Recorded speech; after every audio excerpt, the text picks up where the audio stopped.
Good morning, folks. Good morning. Hope you're having a great start to your Sunday. This week, it's me, Nicky Stees, as the host, filling in for Mitch Kofsky. I'm joined by James, the co-host of Steelers by the Lake podcast. And we should have a few more joining us in a minute or two. Finn or Bo probably will be joining us, but in the meantime, we do have a lot to talk about. We're fresh off the trade deadline last Tuesday. We're going to talk about that a little bit.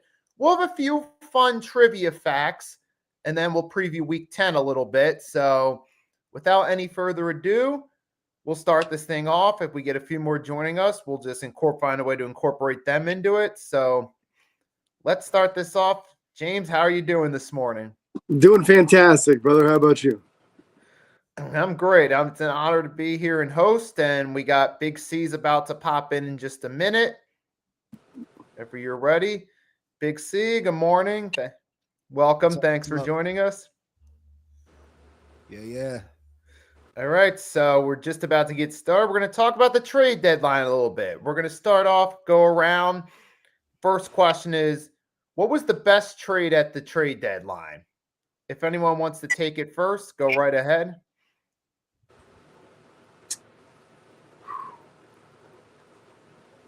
I'm struggling offhand to come up with the one I like the best. I'm going to pull up a list of them to see which one I liked better than the other ones.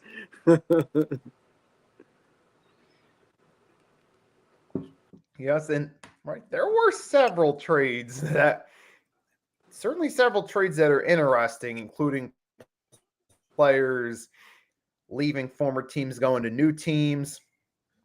You got David joining in the chat. What is up? I got to say, personally, I like the Colts moving for Sauce Gardner. There's a lack of top corners in the league right now. Most teams don't have one, a top and elite corner. And to get Sauce Gardner at the age that Sauce is at, and I think his best years are ahead of him, 2 first-round draft picks, I don't feel like is too steep a price to pay. I feel like that was a foolish move on the Jets' part. Sauce Gardner is a player that you build behind.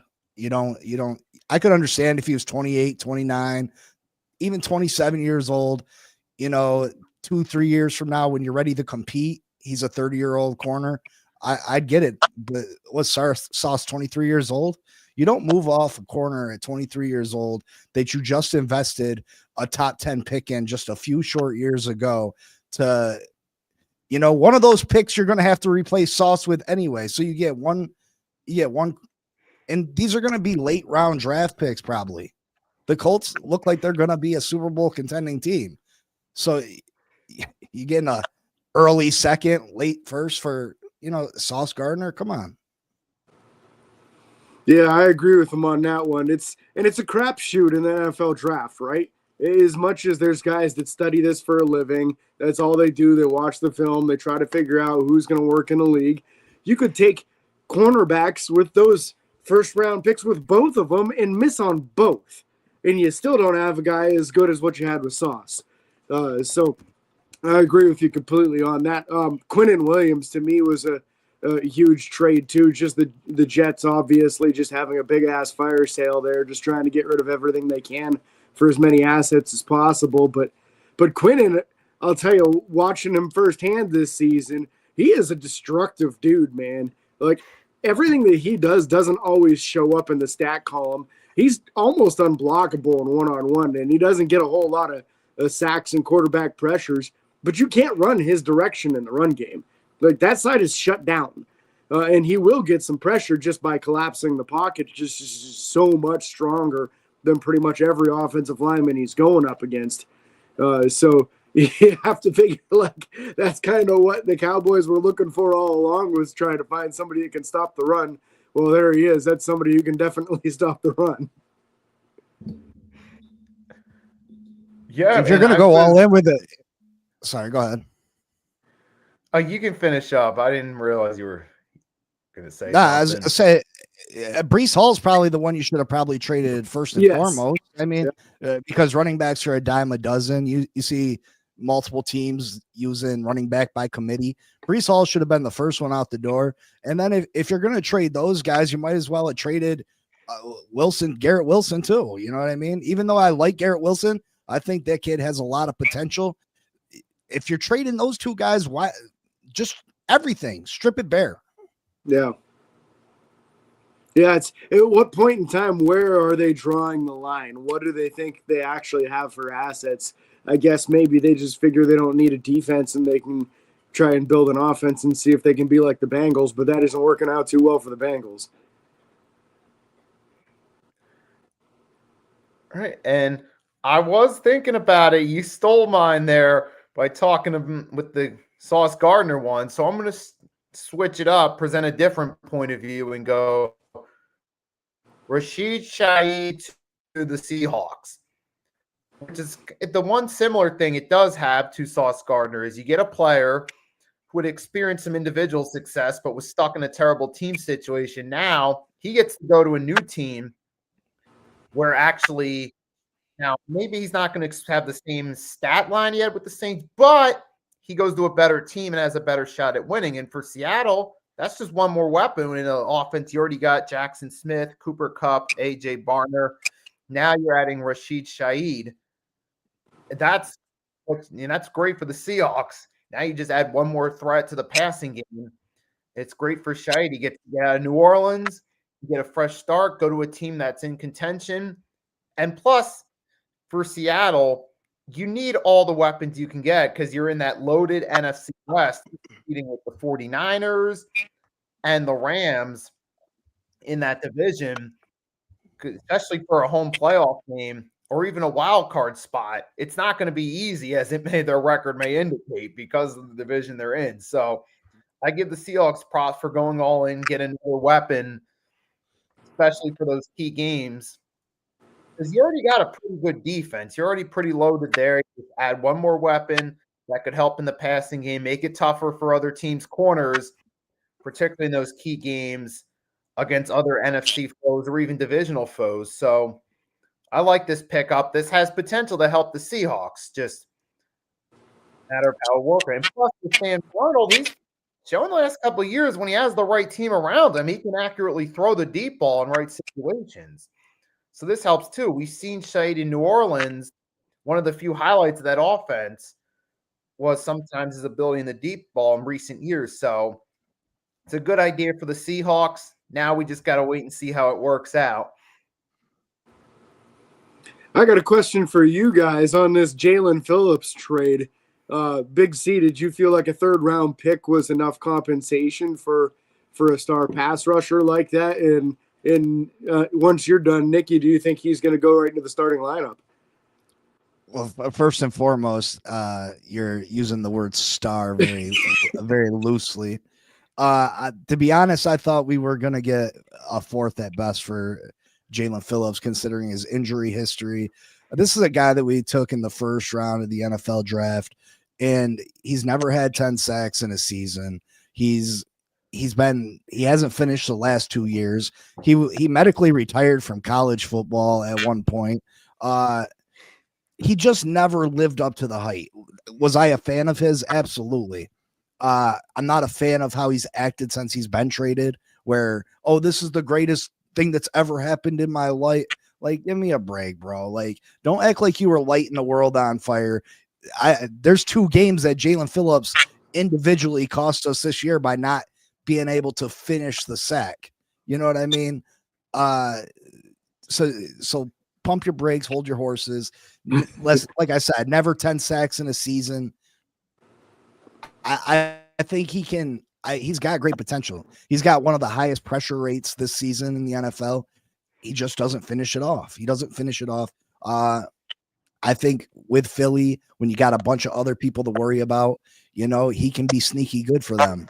But as far as a star,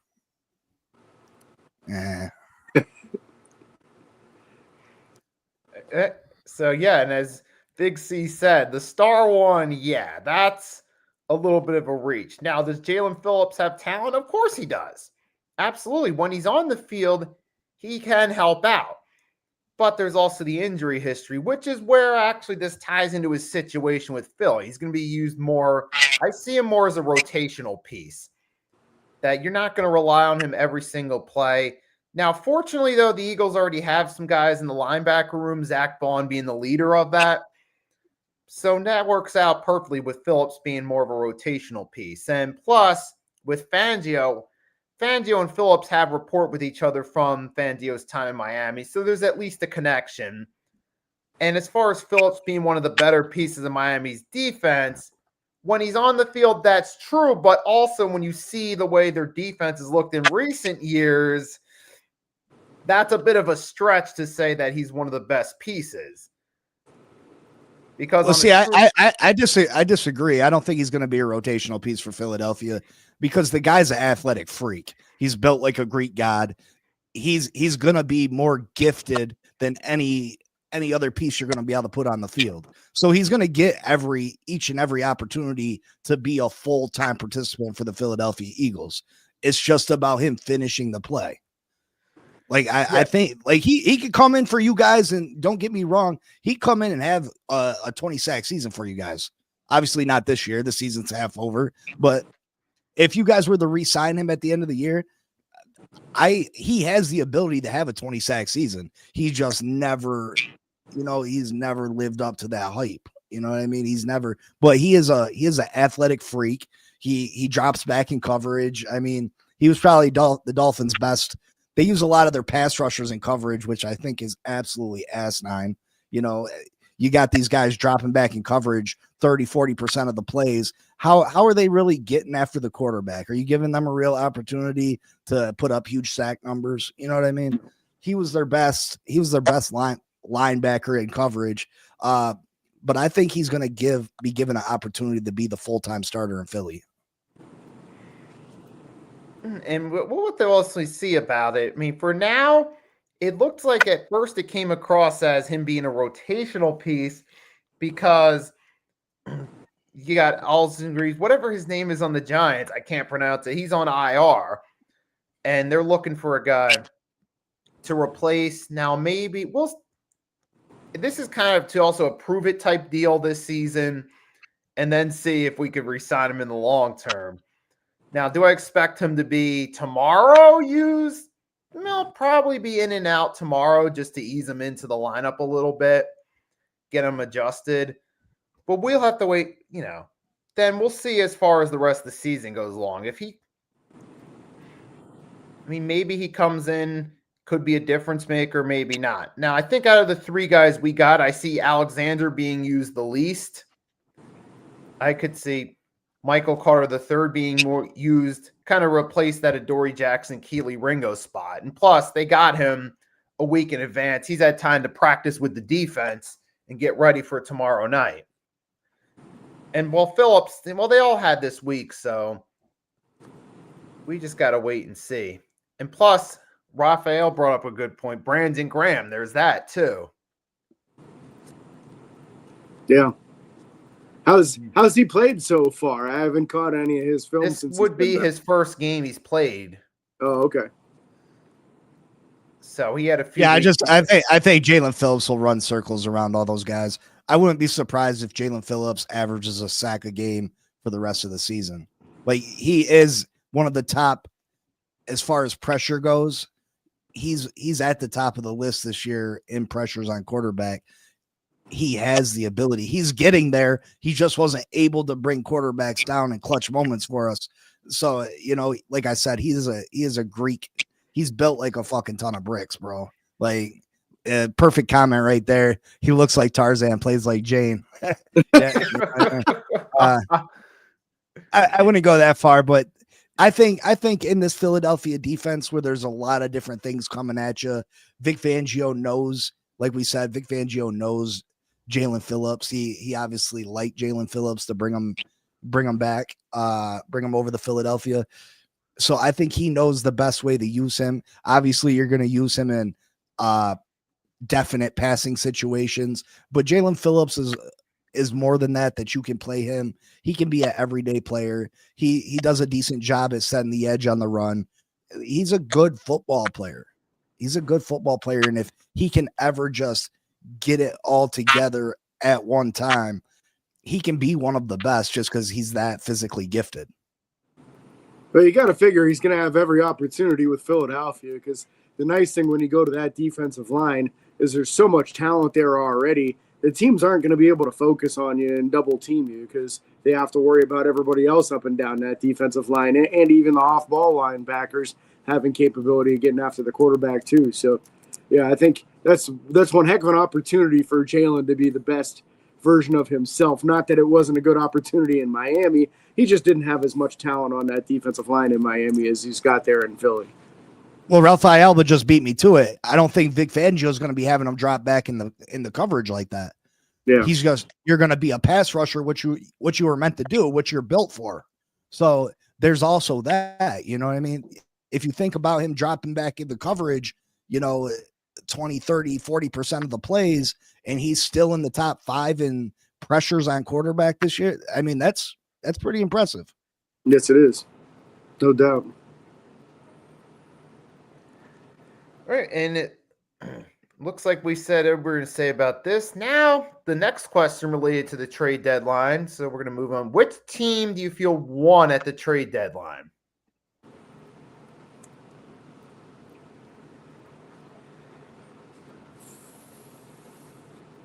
I mean, which team potentially the Colts won?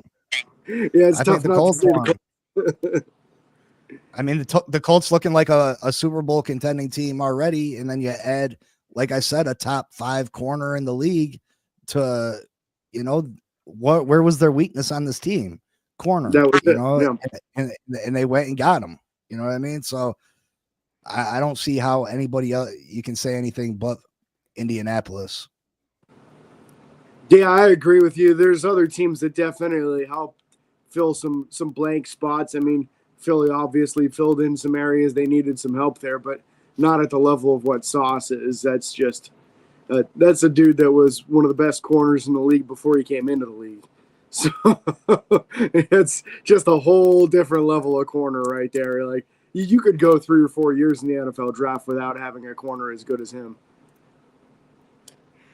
I mean, I'm going to have to say Indianapolis, because here you go. You got a team that's already 7-2, and as Raphael pointed out, they are winning right now. I'll have to check the score in a second, give you guys an update. But here you got a Colts team that's done a nice turnaround. They're at the top of the AFC. Now you're bringing in an elite cornerback in his peak to add to that defense.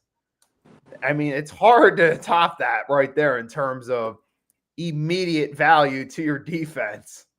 So what's scary is I think he's a year or 2 away from his peak. You know what I mean? Like, I don't even think he's reached it yet. Yeah, that's crazy. And score update, 13-7 Colts early second quarter. Yeah, and like Finn said there, you just got a few more years before all of a sudden, boom, this guy, it could be at the true top of his game. And he's already, mind you, still at one of the best. And you got Robert commented, Sauce has 1 INT in 2 years. He still performs, but his rookie season has been his best. But here you go. You're talking about a guy who has been consistently one of the best since his rookie season. And if it's what Big C said is true, he's a year or 2 away. Imagine how much of an impact player he can be, especially for the Colts. They keep him around a year or 2 from now, assuming you still have most of your pieces together. So this is definitely a big win for a team that's already in contention in the AFC. So it's hard to find a team that topped that in terms of big moves. Yeah, and honestly, I wouldn't look too much into the lack of ball production the last couple of years, because if you're playing the Jets the last couple of years, are you going to throw at Sauce Gardner or are you going to throw at the other guys on the field? I'm throwing the other way every single time. I don't care if my best receiver gets 0 catches in the game. Why would I throw at Sauce when the rest of the corners can't cover? And chances are you're probably beating the Jets, so you're running the football. That too.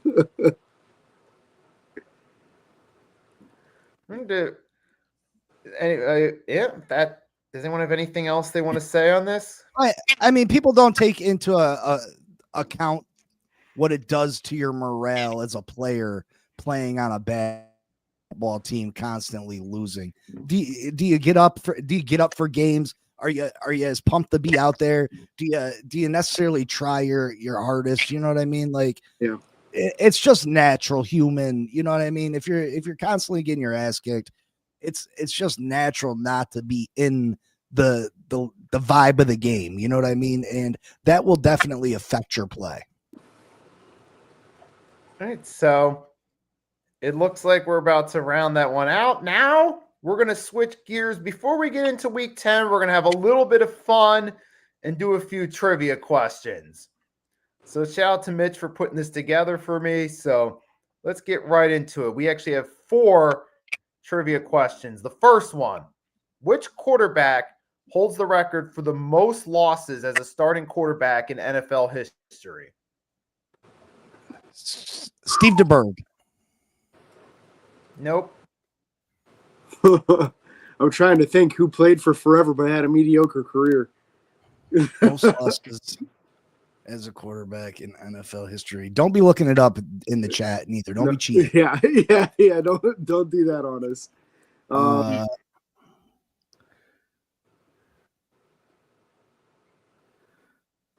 We should just turn the chat off for now. Yeah, right.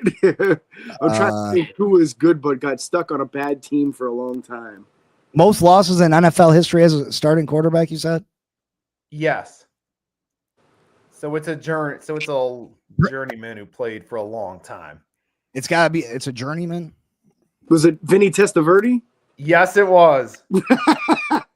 He played everywhere, man. He must have started for like 8 or 9 teams over the years. Yep. 123 losses. Oh my God. Well, that doesn't sound right. Well, yeah, I guess that's probably right. Yeah. Yeah. So, What? all right. Second question. This is going to be which rookie quarterback holds the record for most passing touchdowns in a season? Well, it used to be Baker. Did somebody beat it since Baker? It's more recent. Yeah. Well, I think I know who it is, but I'll let Big C go since I already said somebody's name before I go another one out there. Man,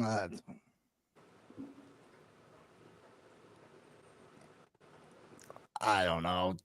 God. Justin Herbert. Yep, Justin Herbert. Herbert. Yep. I was thinking Justin Daniels or Jaden Daniels beat that, but I guess not.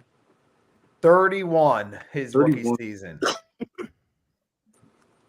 Yeah, Baker was something like 27 or 28, and he crushed it by quite a mile when he broke it. But Herbert's been there since.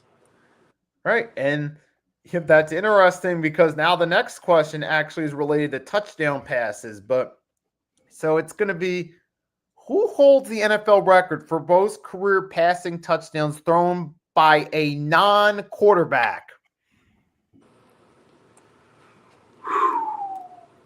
Non-QB that threw a lot of. Are we overthinking this? Is this the Miami special? Cordell Stewart.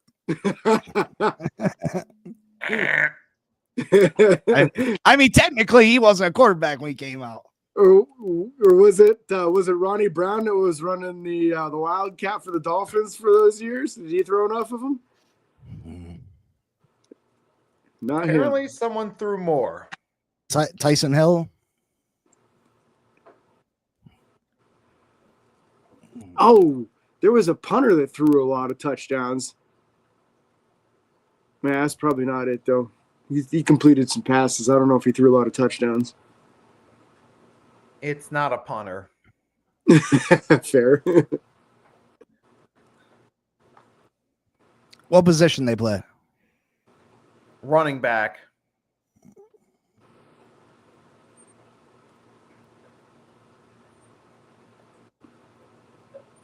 It isn't Derrick Henry, is it? Did he throw a couple of them?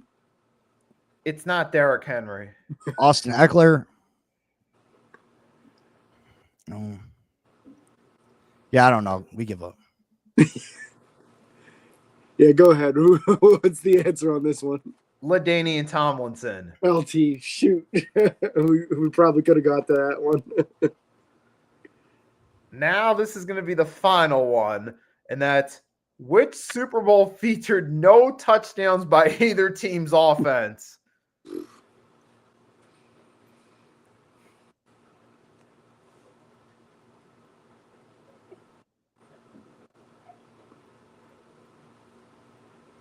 Oh God. Yeah. Yeah, I don't know. This is going to be an old one. I feel like I don't think this is anytime recent.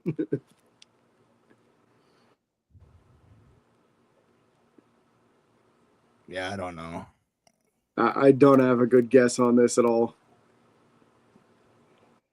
It's Super Bowl 35 between the Giants and Ravens. Giants and Ravens. All right. Special teams touchdown, defensive touchdowns. Yep. That Jamal game, Lewis. Jamal Lewis.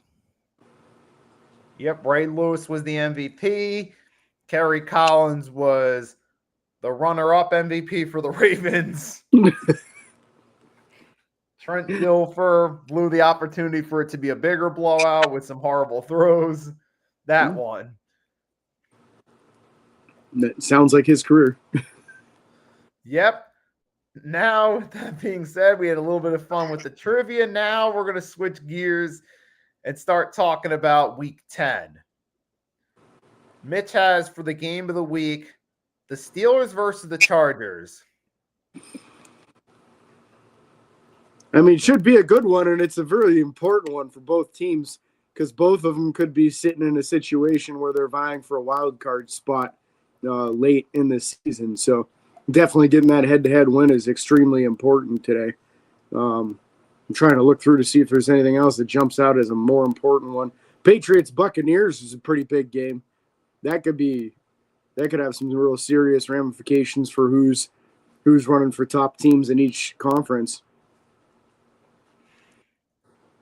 I mean, it's interesting. I think both games, and you brought up a great point, that could also have the case for game of the week. Last week on the Pick'ems, me and Agent Warrior discussed how that game could potentially be a shootout. Matter of fact, Mitch even clipped it as a short on the network from the episode. So there's you could argue either way between both games. Now, sticking with the Steelers and Chargers, you got an interesting matchup right here. One of the key battles is going to be that Steelers defensive line versus the Chargers offensive line. And I looked last week when we were looking at the picks, a lot of people were leaning toward the Steelers getting the win. There was a close majority of people picking Pittsburgh because of that matchup right there. Because now you got your down Rashawn Slater and Joe Alt for the Chargers. Yes, you got your guy from the Saints for the season, but you got him on short notice for the week. You still had to fly him in after trading him Tuesday. And then how much time would he really have to practice with the offensive line and get adjusted going against the Steelers, who last week surprised us all and when the Colts kind of took him for granted. They got a good amount of pressure on Daniel Jones and forced him to revert back to Giants form, and they kept Jonathan Taylor's efficiency to a minimum.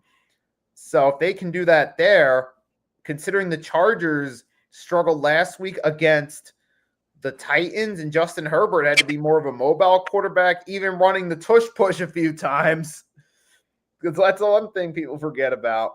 Now you're going from that against the Pittsburgh, who, even with their flaws, are still a much better all-around defense than the Titans. That's going to be a tough matchup for them. And I'm a little bit concerned about Justin Herbert. He takes one big hit from that defense, especially with a healthy TJ Watt. You're stuck in the same situation you were a few years ago. Now you just got to see what you can do with Trey Lance if that were to happen. So that's a mismatch that can go in favor of Pittsburgh there. Yeah, historically, Herbert's had some real big games against Pittsburgh, so it's something that they have to be very cognizant of. I'm not as concerned about them bringing in Trevor Penning for the offensive line.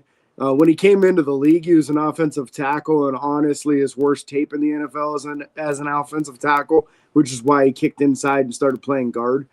So if they put him back outside at tackle, I love that matchup for our pass rushers because all of them have good speed moves. which is exactly what his weakness is getting that kick slide out and getting all the way to the exterior to keep somebody from running up the arc on him. So if he's on the left side, and Nick Herbig's probably our best speed pass rusher, that could be a big day for Herbig if that's the case. And Highsmith's coming off of his best game this season. Watt seems to starting to get things rolling again as well with a sack, forced fumble, and fumble recovery in last week's game. So it's all about that pass rush, but the pass rush means nothing if you're not playing tight man coverage. That's the thing that made the biggest difference for Pittsburgh last week, is that they pressed the receivers and they got up on the line of scrimmage so they weren't getting a clean release. Last 3 or 4 weeks, they were playing such off soft coverage. Receivers were just running uncontested routes, which is why they got carved up so badly versus Jordan Love. And then a few weeks previous to that, too, with Joe Flacco carving them up. These guys weren't even getting contested. They weren't getting even a hand in the chest on their way to running their routes. So they changed things completely, put Ramsey back at safety, which seems to be a pretty good fit for him, and started to run a little more press man because you don't have to worry about getting beat deep if there's a better safety behind you. Listen, Mitch can't do a trivia if he's going to get the questions wrong. I mean, you know what I mean? Like, it says Sweetness had 8 touchdowns and LT only had 7. I mean, now you're entering false information into my head, and that's not good. You know what I mean? Okay. What if I get called to Jeopardy or something? You know what I mean? That's one of the questions. It cost me $50,000. Someone needs to clip this and show it to him. Yeah, the Pittsburgh Steelers, I was the only one that said they were going to win last week. I'm pretty sure. Yeah. I did step out on the limb, and I said that they were going to win. Listen, the Chargers are beat up. Offensive lines in rough shape. Justin Herbert, I've never been a huge Justin Herbert fan. He has the physical tools, but I just don't. He's not that dude for me. They're on their 5th or 6th string running back. I just think Pittsburgh's the better team, and they'll put pressure on Justin Herbert, and they'll pull off the W. Yeah, and at this point, it's ironic. Actually, we're all 3 agreeing at this point that Pittsburgh's going to win, especially, and you got to factor in Justin Herbert's track record in big games when the pressure's on him is not good. Even in the playoffs last year against the Houston Texans, in a game that I thought the Chargers were the better team despite being on the road. I felt like, well, the Texans kind of lucked out in winning the division. Chargers, hit the wild card part because they were in that division with Kansas City. They should win that game, and ultimately they didn't. And now here you're going to a game against Pittsburgh where your pass rush, your offensive line's your weak point. I don't really see the odds playing out in favor for them here. So I'm going to go out on a limb and say I got the Steelers winning this game, mainly due to defense. And I don't see the Chargers offense getting much going. Last week they struggled against Tennessee, and now here we are this week.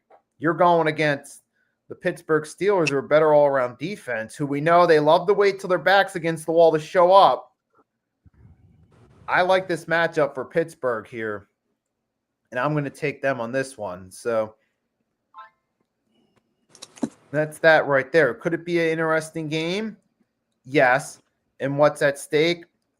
For the chart, as far as the Chargers go, one thing I wanted to say, even with them winning games, I've always kind of had that hint of the injuries are going to start to catch up to them eventually, especially since it's on the offensive line as the season goes along. Now you're at that November point. You're getting closer to Thanksgiving when the season really begins, and it actually starts to have a major impact on playoff seeding and momentum. This is probably the time that you already got the Broncos 1 to go to 8-2. Kansas City, you can never count them out despite their loss last week to Buffalo. And you still got a bunch of other teams too. You got Buffalo and New England. One of those 2 teams is going to be a wild card. And then you got, like I said, you're in a tough division. So, yeah, I think this might be where it starts to catch up to them. You can't play the Titans every week. Nope. And if any of you guys want to comment what's on stake before we move on. Yeah, it's important. Pittsburgh's schedule, the last part of it is way tougher than the beginning part of it is. So they have to beat some of these teams that are tougher teams.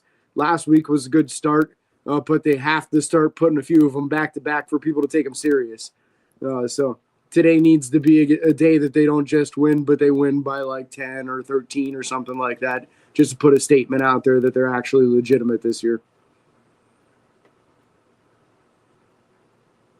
Right. So, and does anyone have a dark horse potentially for this game player wise for either team?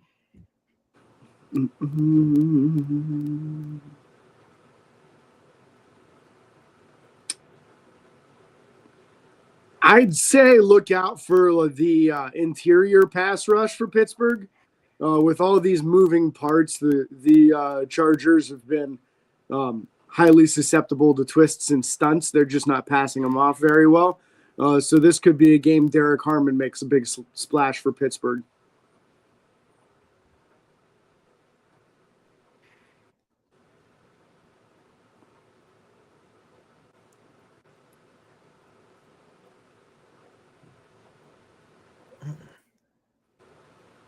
For me, I'm not going to necessarily go with a specific player, but I'm going to go with the Steelers defensive line as a whole, because their ability to generate pressure is going to have a big impact on the game, which most likely will go in their favor. But ultimately, whether they do so successfully or not and get to Herbert or get to their running back Vita behind the offensive line is going to make a big difference.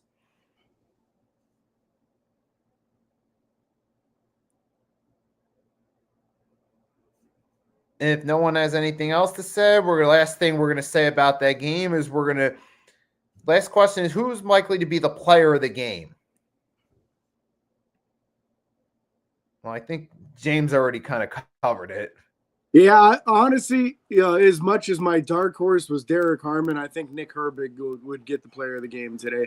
I just think his speed, pass rushing from versus the left tackles, whoever it is that they decide to march out there, either it's going to be Jean-Marie Sawyer, who has played more guard than tackle, but can play tackle and did some last week after the injuries piled up, or it's going to be Trevor Penning, who has shown not to have great versatility on that outside tackle position. So I think Herbig could have a real big day today. I'm just going to say TJ Watt. Fair. I'm going to agree with James on this one. So there's not really much elaboration to do on it. So if that's all we're going to say about this one, then we're going to move along. I'm going to pull up the schedule a little bit so you guys can see the games. Let's see. Can I zoom in? I'm going to zoom in real quickly right there. If anyone wants to take a quick pan of the games for the week. Because next question is, what do you guys got as the upset of the week?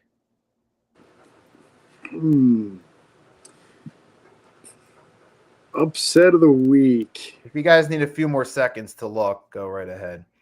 Yeah, I'm just checking it out to see who I might actually like in an upset this week.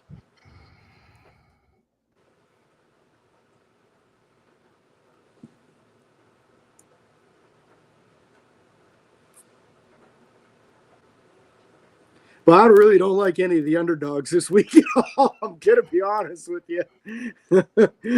I don't see too many of them winning. So I guess if I have to pick an upset, I'll go Jets over Browns, although I don't really believe it, just because I don't like any of the other underdogs at all today. I'm going to... Hold on maybe Tampa Bay over New England.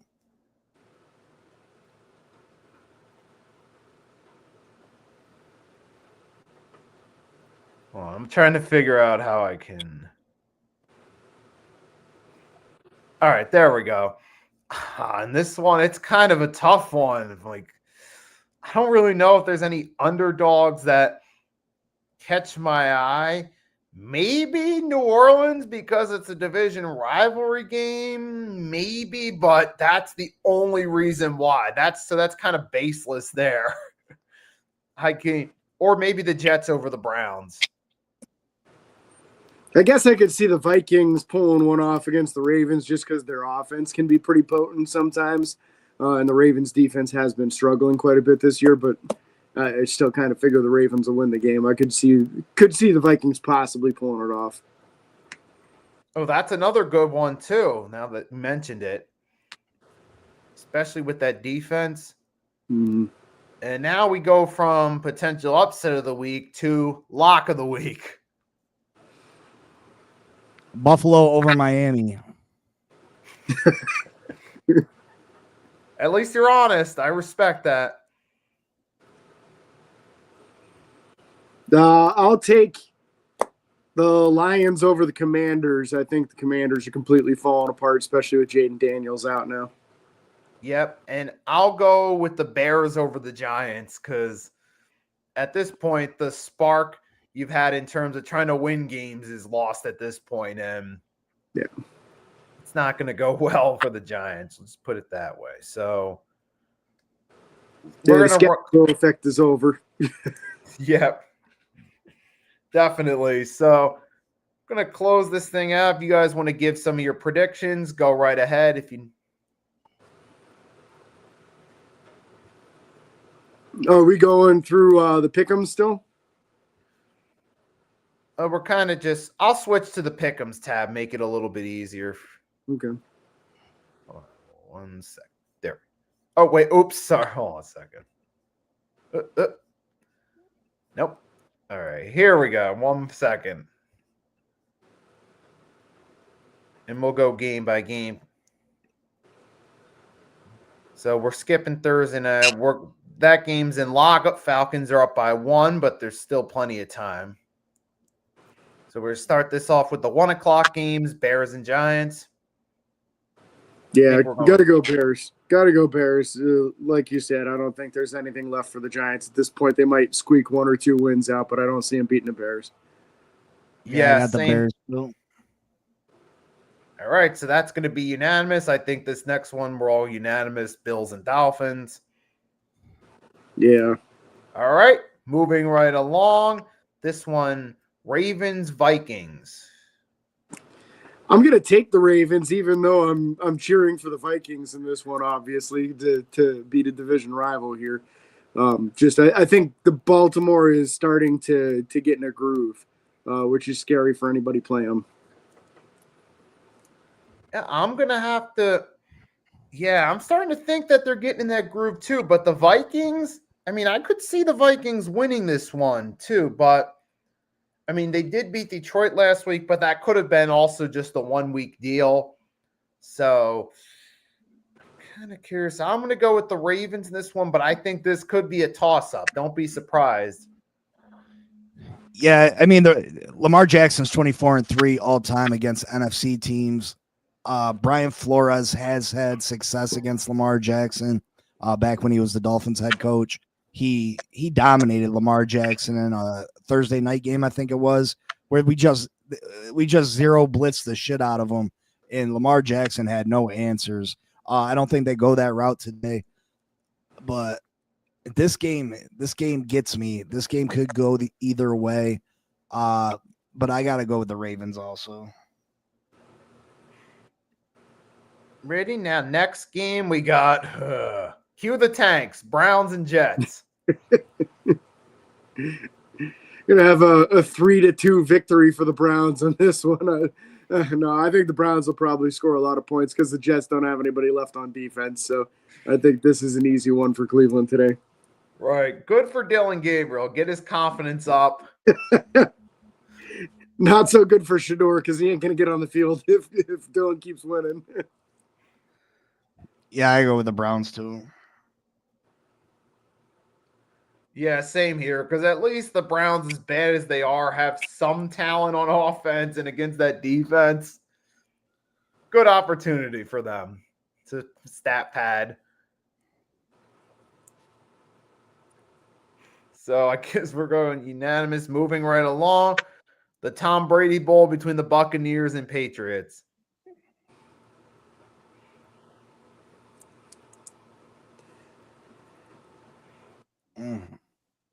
This is going to be a good game, I think. This one's tough to call.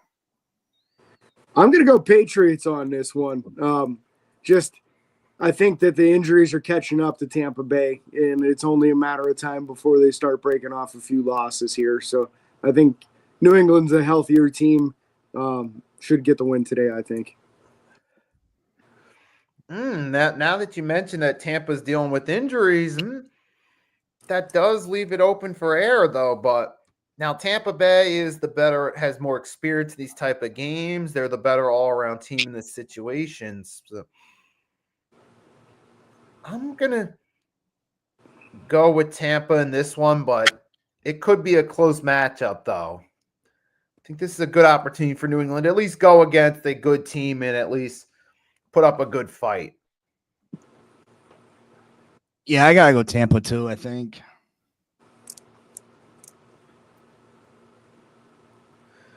All right, now next one we got Panthers and Saints.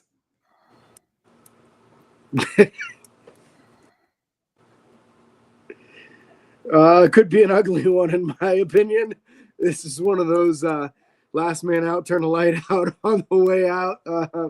There's not much going on left in New Orleans there. I think they turned over to the rookie QB now too. So, yeah, I'll take the Panthers today just because I don't have much faith that the Saints are going to do much of anything the rest of the way.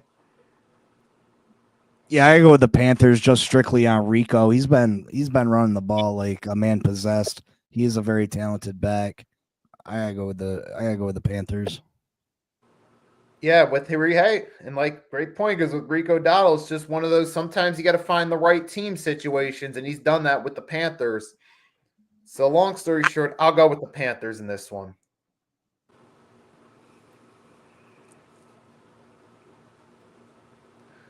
Moving right along, Jaguars and Texans.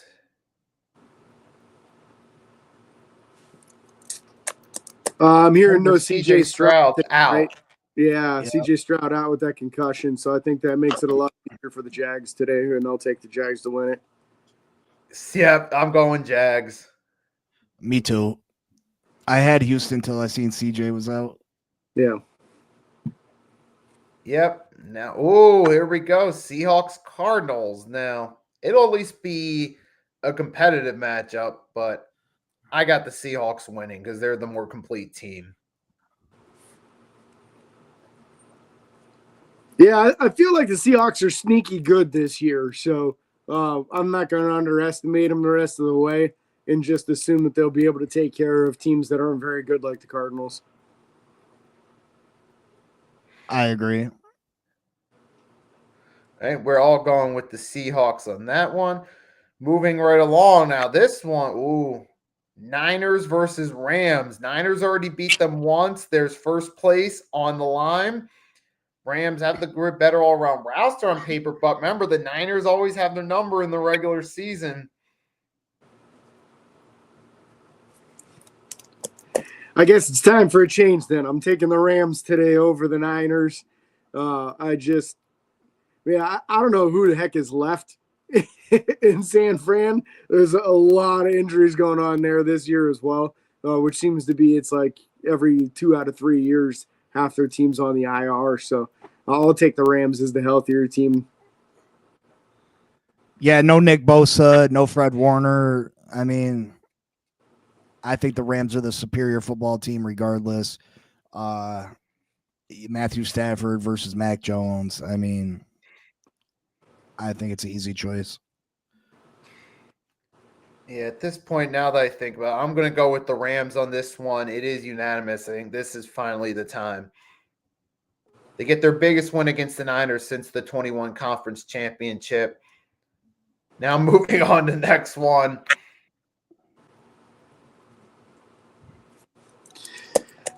Yeah, this would be my pick for ugliest game of the week. I think if there's one that's a blowout, it's going to be the Lions over the Commanders.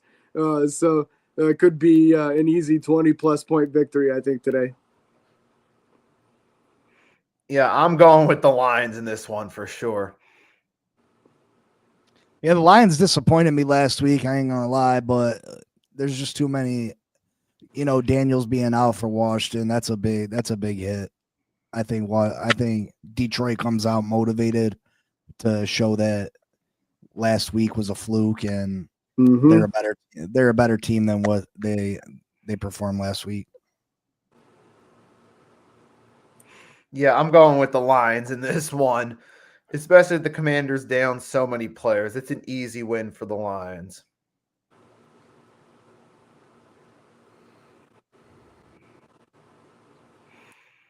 And now, well, we just talked about this earlier. I think we're all going Steelers in this one. Yeah. So we'll move along now. Eagles Packers Monday Night Football.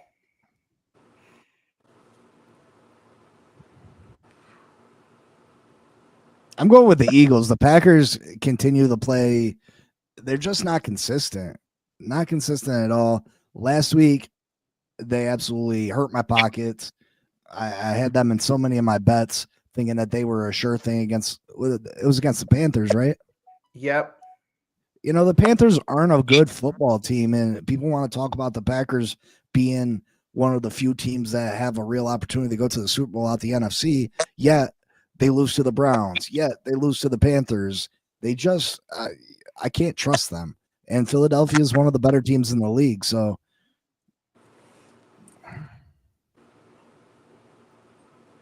Yeah, I'm definitely going to take the Eagles on this one. For the shocker of the day, Nikki taking the Eagles. Yep. I can't say anything, man. I took the Steelers today, so I'm going to follow the two. Yeah, I think the Eagles get the win tomorrow night versus the Packers. Yep, so we're unanimous on that one. So that does it for what we have in store. Before we go off, if anyone has any hot takes or has anything they want to plug, go right ahead. Floor is yours. Nothing crazy, man. Just our normal schedule for me. So we'll have a recap show going on Monday evening, and then next Saturday our show looking towards the following game. So. Yeah, I ain't got nothing. Me, it's the standard Tuesday's the big live day, 3-point blitz, 11:30, and then 8 p.m. pick'ems on the Hardcore Sports Network with Agent Warrior.